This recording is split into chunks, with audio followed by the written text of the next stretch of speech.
Hi, welcome to my Architectonic Cities of Imagination jam for today. Whoops, that's a bit out of there. I'll move that there. So I'm using Blender 2.80 to have a look at something that I had an eye, sort of saw an old drawing. Press N, lock camera's view, shift and pan. I'm going to take off the grids. So these drawings, this one, and my drawings, that one's top left to someone else. I saw that these drawings were pinned to someone's board on Pinterest today, so it was quite good because I want to work on a blocky architectural scene. I'm always trying to crack, I'm trying to get it right, never goes right, and always go on to something else. But, now up until Christmas-ish, I'm going to try and get this really done well. And this is part of my 3zuni.com universe. And by the way, if you go to 3zuni.com, you can check out the product that I'm selling of the first installment of the science fiction universe. So S and scale. What I'm going to do is go to material. My mouse is playing up. So the little material tab there.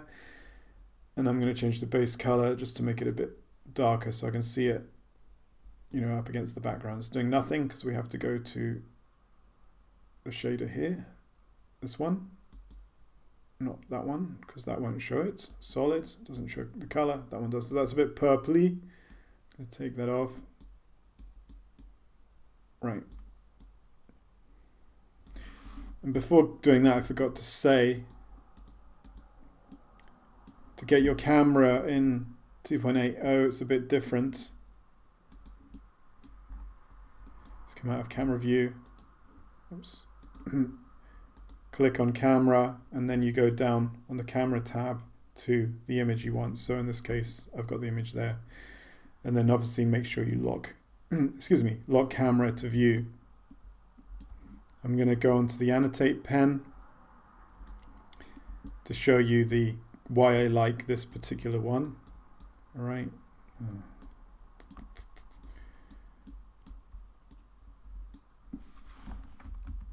Sorry. Yeah, this particular one, because it has a nice line of sight going upwards. I wouldn't necessarily make this a composition. It's like an ideas process, as to say, an architectonic jam. Really great thing about a program like Blender or whatever you're using, like Max or Maya. Put that lock camera to view. Like Max or Maya, you can play around in Sandbox, just making blocks for an idea or a game level or a composition or a piece of artwork or a 3D print. Shift D, G, and then Shift D, G to move.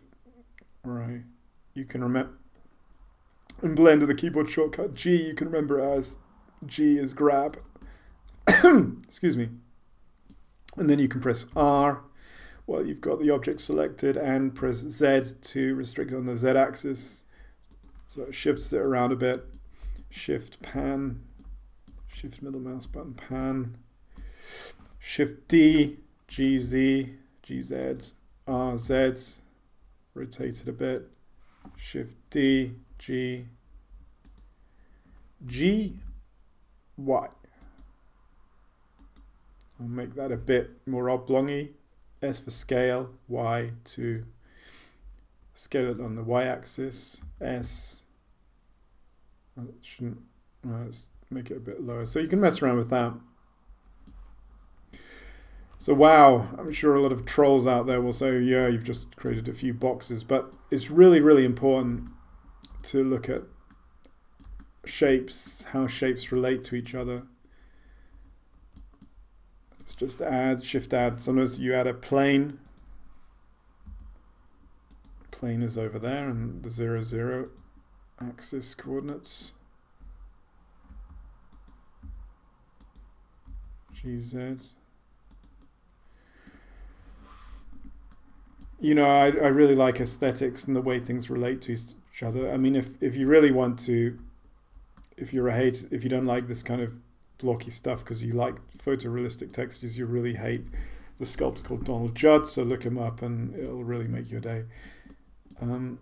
But for those that understand, so you can kind of adjust things, and then if you've got mind to having a composition, then you can have that, the direction of line sight, and you can think about how one's eye is going to go upwards. We can change the camera. Oh, that stretches the image, doesn't it?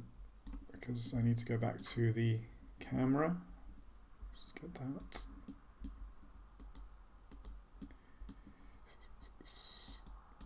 And I need to take that off. I'll just take that off for now because I've used that as a reference now. So now I can just freeform my own stuff.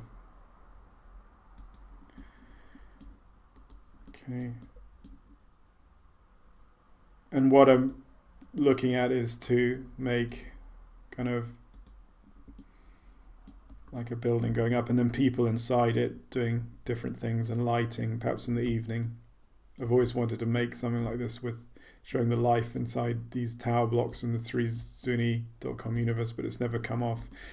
I don't actually like the shape of this, actually. I've done too many towers looking up like that. What I was thinking of is having it face on, so it's almost like that. So you can't really see the perspective so much on it, and then you can concentrate in on a few details. You could do, let's B to border select. You could shift D, the grounds, and then shift D. I was thinking in ways of making, a cubic tower block. Let's change that back. A cubic tower block with loads of things happening. There's an old illustration book called The Great Mouse Disaster, I think. And then in each page, it's a children's book. It's quite fun.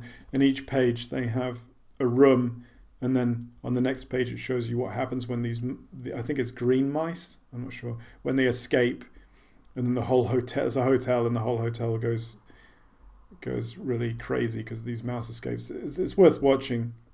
Could be quite interesting to do, especially animators out there in Blender or Max or whatever you're using. You could actually do a sort of animated version of something like that where you can see in the buildings and it tells a story. So you could do, I was thinking I could do a big scene with loads and loads of things happening. Let me know, what do you think I should do? Because this is kind of for Christmas. It's part of my 3zuni.com universe. So check that out. I've got my product. The mouse click's going on, isn't it? Or I could go really close and just concentrate on one or two elements. And the cliche, I think it's Mies van der Rohe said, correct me if it's wrong, God is in the details. Sometimes, especially with environments and things, if you break it down to just a few things, it tells more of a story in a way than that. So that's it really. So blocking out building work for a scene that will tell a story of the inhabitants in the scene. So any questions, let me know on YouTube, and hit me up on all my other social media like James Abel Art on Twitter and Instagram. I'm also check out my flash briefing as well if you've got an Amazon Echo, and the links to that are down there. Thanks very much, and have a great day wherever you are in the world. Bye for now.